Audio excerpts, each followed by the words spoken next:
এই যে সুন্দরীকে দেখছেন, আমার ছোট্টবেলার বান্ধবী। দুই বান্ধবী মিলে বেরিয়ে পড়েছি দক্ষিণেশ্বরের উদ্দেশ্যে পুজো দিতে।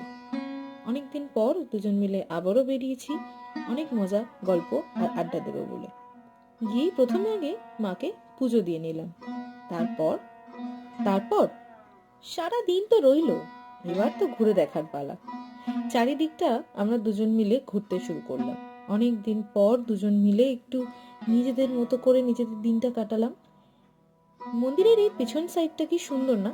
এই সুন্দর পুকুরটি রয়েছে যেখান থেকে মন্দিরটি খুব ভালোভাবে দেখা যায়। তারপর আস্তে আস্তে মন্দিরের সামনে দিয়ে হয়ে আমরা চলে যেতে লাগলাম গঙ্গার পাড়ের উদ্দেশ্যে। ওয়েদারটাও সেদিন কিন্তু খুব ভালো ছিল। রোদ ঝলমলে ওয়েদারে গঙ্গার পাড়টা অপূর্ব লাগছিল। তারপর একটু খাওয়া দাওয়া করে সেলফি তুলে অবশেষে বাড়ি ফেরার পালা।